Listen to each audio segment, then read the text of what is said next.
শবে কদর পাওয়ার সহজ উপায় কি? শবে কদরের রাত যেহেতু একেবারেই চূড়ান্তভাবে ফিক্সড কোনো রাত নয়, সেজন্য শবে কদর পাওয়ার উপায় হলো রমজানের শেষ দশকের প্রত্যেকটা রাতে ইবাদত করা। প্রত্যেকটা রাতে ইবাদত করার যদি সুযোগ না হয়, তাহলে কমপক্ষে বেজোড় রাতগুলোতে ইবাদত করা।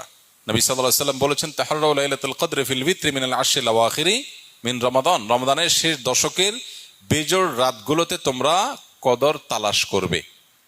তার মানে এর মধ্যে যে কোনোটা হতে পারে। আল্লাহ তাআলা বিষয়টাকে উজ্জ্বল রেখেছেন কেন? হাফেজ ইবনে হাজার আসকালানী রহমতুল্লাহ আলাইহি বিশ্ববিখ্যাত হাদিস ব্যাখ্যাতা, হাদিস বেত্তা, তিনি সহিহ বুখারীর বিখ্যাত ব্যাখ্যা গ্রন্থ ফাতুল বারীতে লিখেছেন যে আল্লাহ রাব্বুল আলামিন লাইলাতুল কদর নির্দিষ্ট একটা রাতকে ফিক্সড করে না দিয়ে, এই যে শেষ দশক আবার বেজোড় রাতগুলোর মধ্যে সম্ভাবনা বেশি, এটা করেছেন যাতে করে আমরা বেশ কয়েকটা রাত ধরে ইবাদত করতে পারি। এখন মনে হতে পারে এটা তো আমাদের কষ্ট হচ্ছে, আমাদের জন্য বোঝা হলো, ফিক্সড হলো তো আমাদের জন্য সহজ হয়ে যেত। মরার পর যখন আমল নামা হাতে পাবো, তখন মনে হবে ইস, এই লাইলাতুল কদর আল্লাহ শেষ 10 রাতের মধ্যে রেখেছেন, পুরো রমজানে রাখতেন তাহলে 30 রাত ধরে ইবাদত করতে পারতাম।